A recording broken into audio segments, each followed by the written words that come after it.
Teman-teman yang dirahmati Allah Subhanahu wa taala, di ayat kedua surat Al-Ankabut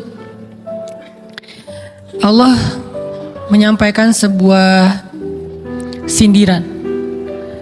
Allah nyindir dengan bahasa, emangnya manusia pikir Allah akan biarin aja mereka mengatakan kami telah beriman sementara mereka tidak diuji. Ini Allah lagi menyindir orang-orang yang selama ini berputus asa setelah beriman, berputus asa setelah berhijrah, berputus asa dan mengeluh setelah bertaubat. Allah lagi nyindir mereka nih. Seolah-olah Allah bilang, kenapa setelah kalian beriman malah kalian masih berkeluh kesah? Kenapa kalian setelah bertaubat malah menjadi ragu kepada Allah? Kenapa kalian setelah berhijrah malah jadi labil? Bukankah harusnya setelah kalian menyatakan kami taubat, kami hijrah, kami beriman, harusnya iman kalian makin mantap? Dan bukti bahwa iman kalian mantap apa? Bahwa ketika kalian diuji, kalian sama sekali tidak goyah. Jadi Allah Subhanahu wa taala seolah-olah mengatakan bahwa ujian adalah tabiat iman. Bahwa ujian adalah tabiat iman. Bisa diuji dengan ujian yang kita tidak suka, bisa juga diuji sebaliknya dengan ujian yang kita suka.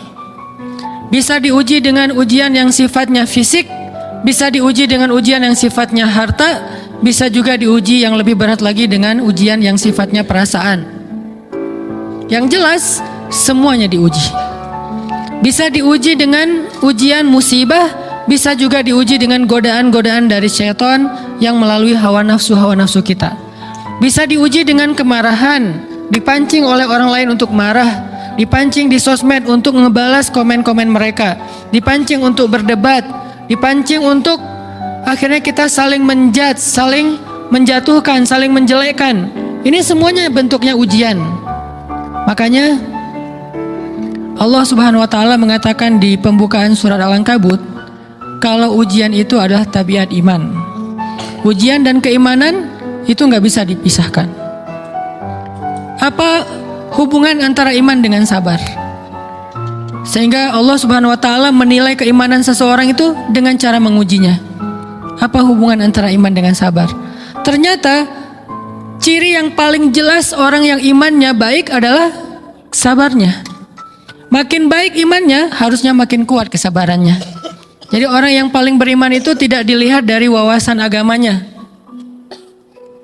Itu lebih kepada orang yang berwawasan luas, yang ilmunya banyak. Tapi belum tentu orang yang wawasannya luas adalah orang yang paling baik imannya, belum tentu. Bukankah iblis itu wawasannya luas? Dia mengerti banyak hal yang bahkan kita nggak ngerti. Iblis ngerti tentang dunia di langit. Iblis mengerti tentang alam yang ada di surga, alam yang ada di akhirat. Iblis tahu, bahkan udah masuk surga. Jadi ilmu iblis lebih banyak daripada kita sekarang. Tapi kenapa iblis malah tidak sebanding antara ilmunya, wawasannya dengan ketakwaan dan kesolehannya? Karena iblis tidak sabar dengan sebuah ujian. Ujian iblis apa? Eksis. Itu ujiannya iblis. Dia udah lama eksis, followersnya banyak. Setiap dia posting, orang berlomba-lomba jadi first like. Setiap dia posting, di repost rame-rame. Di YouTube viral. Channelnya tuh paling banyak subscribersnya. Iblis. Coba cari nanti di YouTube iblis. Ada nggak channel? Itu udah viral banget loh, eksis banget. Tiba-tiba datang pendatang baru. Muncul pendatang baru. Pendatang baru ini tiba-tiba melejit. Followersnya langsung nambah. Kejar-kejaran akhirnya disalib. Pas lagi kayak gitu dia nggak kuat dengan ujian nama besar, ujian eksistensi, ujian popularitas, ujian siapa yang lebih dihargai, ujian-ujian kayak gitu. Sama kayak kita kadang-kadang ngerasa udah banyak jasa dalam sebuah organisasi, udah banyak jasa dalam sebuah komunitas, udah banyak jasa dalam sebuah Lingkungan, masjid, sekolah, organisasi, teman-teman kita yang paling sering berkorban. Tapi ternyata yang eksis, yang masuk media, yang masuk TV justru orang lain. Itu kan ujian ya. Nah ini nih yang kadang-kadang ujian namanya zulzilu, diguncang perasaannya. Bukan diuji dengan fisik, kadang-kadang ujian sakit, capek, lelah buat kita bisa kita lalui tuh dalam sebuah organisasi nih. Kita lagi bikin kegiatan sosial, baksos di sekolah dengan OSIS-nya, dengan rohisnya, di kampus dengan BEM-nya, dengan LDK-nya. Kita bikin acara baksos. Kan effortnya lumayan ya. Kita begadang untuk meeting, kita survei lapangan, kita kerja malah tidur sehari cuma 1,5 jam, 2 jam. Fisik kita lelah, fisik kita capek, kadang sampai sakit. Sampai dirawat di rumah sakit gara-gara kena misalnya tipes gitu, gara-gara kita habis-habisan bekerja. Itu buat kita gak masalah. Ujian fisik kita lalui. Dan besok mau ngadain lagi, kita yang paling semangat dan aktif. Gak masalah capek juga. Gak masalah juga kita lelah. Gak masalah kurang tidur. Gak masalah berjalan jauh. Gak masalah. Satu, ujian harta. Kita yang justru nombokin. Kita yang nalangin dulu ke modal-modal untuk kegiatan-kegiatan tersebut. Kalau ternyata gak tercover dananya, akhirnya gak bisa dibalikin talangan kita. Gak apa-apa, kita ikhlas. Kita berkorban dengan harta kita. Butuh apa? Saya bayarin. Butuh apa?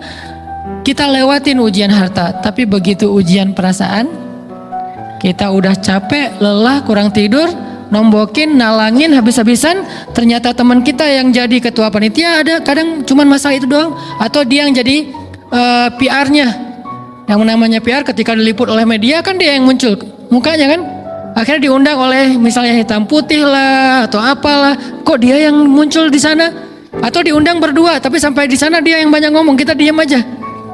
Pulang-pulang pundung. Begitu besok mau ngadain lagi, udah nggak mau terlibat. Left group. Kenapa itu terjadi? Ujian zulzilu, perasaan. Itu yang dialamin oleh iblis. Iblis rela banget disuruh beribadah, sujud beribu-ribu tahun, kuat iblis. Kalau kita mungkin jidatnya hitam, kalau iblis mungkin udah kepala-kepalanya hitam, saking rajinnya sujud.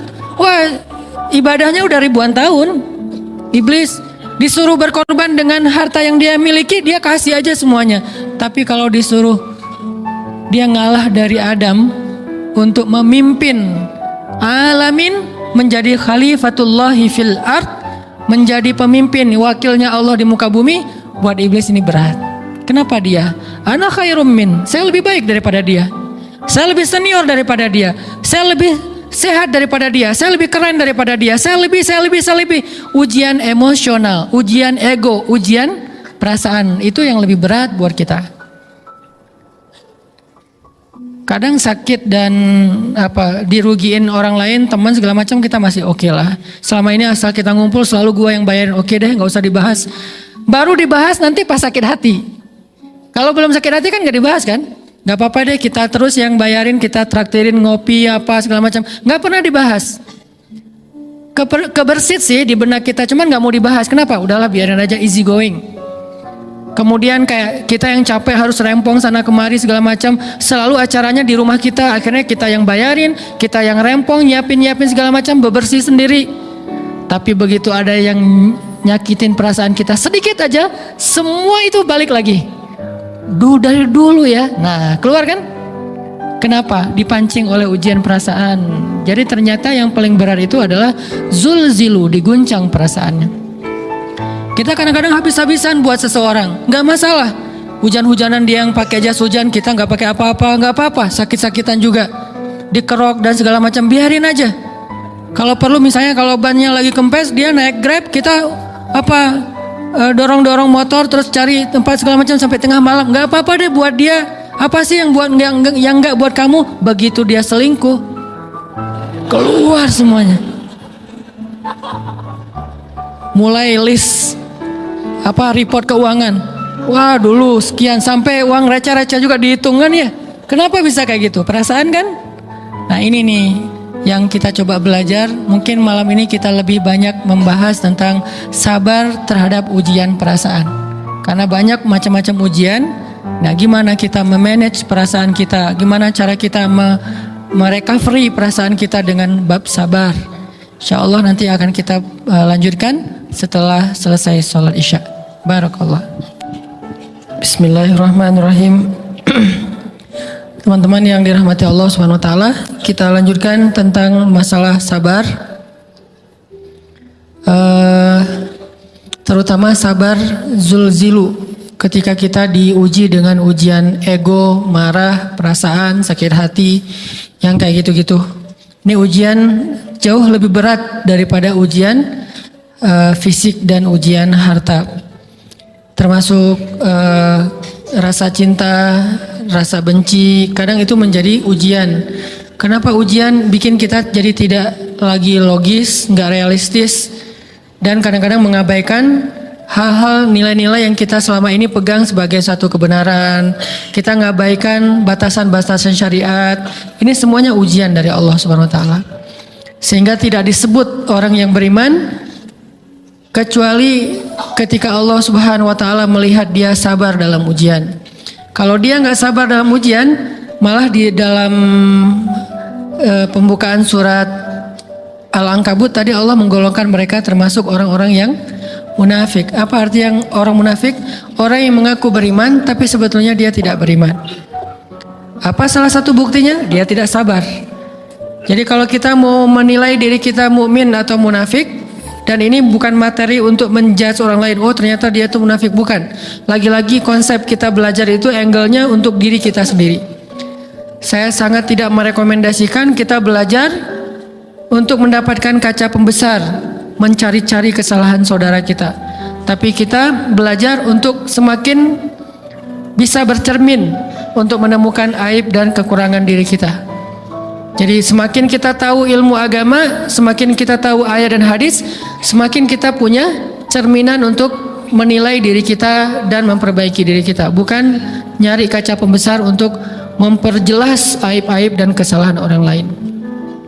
Kalau kita pengen menilai diri kita ini orang yang mukmin atau munafik, caranya lihat aja kita sabar nggak nih, terutama dalam masalah emosional. Dalam masalah ego, dalam masalah marah, dalam masalah hawa nafsu, dalam masalah perasaan cinta, dalam masalah benci, segala macam. Masih bisa nggak kita adil bahkan kepada orang yang kita benci? Adil kepada orang yang kita benci, adil kepada musuh sekalipun. Bahwa jangan sampai kita gara-gara nggak suka kepada seseorang, kita berlaku zalim kepada dia. Jangan. Ini berarti kita harus ngelawan ego kita sendiri. Ego untuk memaafkan orang lain, ego untuk bisa melupakan kesalahan orang lain, ego untuk bisa berlapang dada dengan hal-hal yang gak nyaman daripada orang lain. Ini adalah ujian yang paling berat. Di situ kita bisa lihat kita nih mukmin atau munafik. Kalau nggak pernah sabar sama sekali dalam masalah ego, dalam masalah emosional, berarti jangan-jangan kita tergolong di antara orang-orang yang kata Allah, wa ma hum bimu'minin. Mereka bukan orang yang beriman. Kata Allah di surat Al-Ankabut, mereka itu adalah wala ya'lamannallahul munafiqin, orang-orang yang munafik. Nauzubillah min dzalik. Kalau kita merasa pernah sabar terhadap emosi kita, sekarang kita lihat sesering apa kita sabar terhadap emosi kita. Maka derajat seorang mukmin tergantung tingkat kesabarannya. Ada yang orang sabar hanya kalau disakiti dengan satu kata. Ada yang sabar dengan satu kalimat. Ada yang sabar dengan satu paragraf. Ada yang sabar dibully rame-rame juga dia sabar. Berarti lahum darajatun inda rabbihim. Orang beriman juga bertingkat-tingkat. Dan tingkatan itu tergantung tingkat kesabaran kita dalam menghadapi ujian, salah satunya ujian emosional kita, perasaan kita. Sehingga teman-teman yang dirahmati Allah SWT, salah satu program kita untuk terus mengembangkan diri, program untuk tumbuh, program untuk memperbaiki diri kita di hadapan Allah itu adalah coba kita program dalam sehari aja, terus kita nilai berapa kali kita berhasil ngelewatin ujian emosional. Bukan cuman marah, termasuk cinta, benci, tersinggung, sakit hati, kayak gitu-gitu. Berapa kali kita bisa berhasil melewati itu dalam sehari? Gak usah seminggu, sehari aja. Di jalan, sama temen, di grup WA, di IG, di Twitter, di mana gitu. Coba kita lihat berapa kali kita bisa menahan diri kita dan bersabar. Bukan berarti tidak respon ya, bukan berarti pasif. Kita bisa merespon tapi dengan cara yang elegan. Kita bisa merespon tanpa harus memperlihatkan emosional yang meledak-ledak. Bukan berarti ketika disakiti orang, dihina dan segala macam kita diam aja. Gak selalu kayak gitu. Kadang-kadang kita perlu merespon untuk mengklarifikasi, tabayun kalau kata orang-orang yang dalam ilmu fikih. Kita harus tabayun. Tapi tabayun dengan marah itu beda. Tabayun dengan mencela itu beda. Sehingga kita mencoba menahan diri berpikir, aduh capek kalau gitu. Tapi kan ini bagian dari pembelajaran. Makin terbiasa kayak gitu, terbiasa elegan, maka otomatis jadi nggak terlalu repot lagi. Kan awal-awal bersikap pengen yang bijaksana, yang elegan, yang dewasa, itu kan kadang-kadang harus diusahain ya. Karena belum mengkarakter. Harus mikir dulu gimana ya sikap yang paling dewasa, gimana ya sikap yang paling bijaksana, gimana ya sikap yang paling wise, gimana ya sikap yang paling elegan, masih mikir. Tapi setelah berkali-kali kita latihan, lama-lama itu menjadi spontanitas kita. Dan kalau udah bisa kayak gitu, insya Allah kita sudah mulai meniru nih akhlak Nabi Muhammad SAW. Ini ujian perasaan banget. Kalau tadi saya ngasih contoh diselingkuhin itu sebetulnya cuman bercanda ya. Karena diselingkuhin ini pastinya bukan ujian, tapi musibah. Pengkhianatan ya, tidak ada tempat. Gimana kita ngelawan perasaan kita kalau lagi kayak gitu? Gimana kita ngelawan perasaan kita kalau lagi diuji? Gimana cara kita bersabar? Karena iman dan sabar itu bisa dibilang satu paket. Gak disebut orang beriman kalau gak sabar. Dan insya Allah orang yang sabar itu adalah ciri-ciri orang beriman. Gak mungkin disebut orang beriman kalau gak sabar. Kita pikir memang iman itu hanya ucapan. Kalau iman itu cuma ucapan, inna sholati wa nusuki wa mahyaya wa mamati lillahi rabbil alamin, gampang. Kalau iman itu cuma ucapan, hasbiyallah wa ni'mal wakil, gampang. Kalau iman itu cuma ucapan, la haula wa la quwata illa billah, gampang. Kalau iman itu cuma ucapan, iyyaka na'budu wa iyyaka nasta'in, gampang. Tapi Allah mengatakan, wa ma hum bimu'minin. Ahasiban nasu ayyutraku ayyakulu amanna wa hum la yuftanun. Emangnya cukup dengan hanya mengatakan kami telah beriman lalu tidak diuji? Ternyata iman adalah sabar dalam ujian. Jadi nggak mungkin orang disebut beriman sementara dia tidak sabar, sementara dia emosional, sementara dia temperamen, sementara dia orangnya meledak-ledak, sementara dia orangnya mengeluh, sementara dia orangnya berputus asa. Nggak mungkin. Karena ulama mengatakan la tayasu, jangan berputus asa. Fa innal ya's laisa min akhlaqil muslim atau mu'min. Karena sesungguhnya keputusasaan bukan di antara akhlak orang yang beriman. Orang yang beriman itu tidak pernah berputus asa. Serumit apapun masalah kita, kalau kita punya yakin sama Allah bahwa Allah ala kulli syai'in qadir, maka kita pasti akan punya harapan. Kalau kita yakin bahwa Allahu Akbar, sebesar apapun masalah kita, Allah lebih besar daripada masalah kita, kan? Bukankah kita mendengar Allahu Akbar, Allahu Akbar? Ada gitu yang lebih besar daripada Allah? Harusnya kita tidak pernah berdoa kepada Allah sambil mengatakan, ya Allah, saya punya masalah besar. Itu sama aja dengan kita ngeledekin Allah. Sama aja kayak kita datang ke teman kita bilang gini, saya mau pinjam duit. Enggak akan banyak kok, saya tahu kamu kalau kebanyakan kamu nggak akan sanggup. Kan nggak mungkin kita ngomong gitu kan ya. Saya lagi banyak hutang nih, saya mau minta tolong sama kamu. Insya Allah saya nggak akan minta seutuhnya. Saya tahu kamu juga kurang duitnya, saya minta dikit-dikit aja lah. Kan nggak gitu kan cara kita minta tolong. Sama aja kita doa, ya Allah, saya punya masalah besar. Ngomong ke Allah punya masalah besar. Kalau kita ngomong ke manusia kayak gitu wajar, tapi ke Allah, ya Allah saya punya masalah kecil nih. Apa? Ada hutang sedikit, berapa? 100 M. Allah kan ghaniyun, maha kaya. Jadi jangan pernah mengatakan 100 M itu besar di hadapan Allah. Kita ngeremehin Allah banget.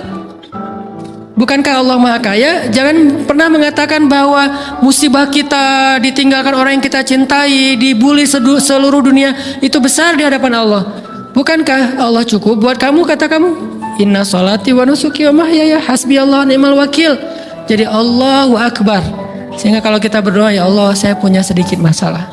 Bukankah Umar pernah mengatakan, ya nafsi, idza daqat alaikid dunya, fala taquli ya rabbi indi hammun kabir, faquli ya hammun indi rabbun kabir. Wahai jiwaku, kalau kamu merasakan kesempitan, kegalauan, bingung, sakit, jangan pernah kamu mengatakan ya Rabbi saya punya masalah besar, tapi katakanlah wahai masalah saya punya Rabb yang maha besar. Iman dan harapan, berharap itu nggak bisa dipisahkan. Iman dan sabar itu nggak bisa dipisahkan. Iman dan berserah diri atau menyerahkan urusannya, tawakul atau kita nyebutnya tawakal, nggak bisa dipisahkan. Bagaimana kita mau menyebut diri kita mukmin sementara kita nggak sabar ketika diuji dengan perasaan? Alhamdulillah kalau kita selama ini masih bersabar dengan ujian fisik. Ujian fisik yang setiap hari kita alamin apa? Lelah, capek, pulang kerja, pulang sekolah, pulang dari kampus, ngaji. Capek kan? Belum lagi macet-macetan, belum mandi pula. Dari tadi pagi, dari semalam kurang tidur dan segala macam. Lelah, capek, ngantuk. Kadang-kadang sampai drop kesehatan kita. Kita bisa laluin itu. Nggak apa-apa, capek-capek juga. Yang penting saya pengen belajar. Jalan nih jauh-jauh, ada yang dari Sumedang, ada yang dari Lembang, ada yang dari Banjaran, dari mana-mana datang pengen ngaji. Jarak jauh nggak apa-apa, macet nggak apa-apa, lelah nggak apa-apa, habis duit nggak masalah. Tapi sampai di sini kesenggol dikit aja sama teman kita, dalam ucapan mungkin, dalam ekspresi, kadang-kadang kita senyumin nggak dibalas senyum, atau mungkin hal-hal sepele. Itu bikin seolah-olah amal kita yang udah habis-habisan tadi jadi berkurang sampai habis pahalanya. Ujian perasaan. Kadang-kadang datang ke sini nggak ada rasa tidak nyaman sedikit mungkin dengan teman kita atau dengan orang yang di sebelah kita, akhirnya kita merasa tersinggung, akhirnya kayak jadi berlebih-lebihan. Di tangga, di pintu, pas keluar, di tempat wudhu, di mana, hal sepele sebetulnya, tapi mengganggunya bukan fisik kita, yang terganggu bukan harta kita, tapi yang terganggu perasaan kita nih, rasa nyaman kita yang terganggu, seolah-olah hilang semuanya. Jadi nggak berarti, ini namanya ujian teman-teman. Mudah-mudahan kita bisa istiqomah dalam masalah perasaan ini.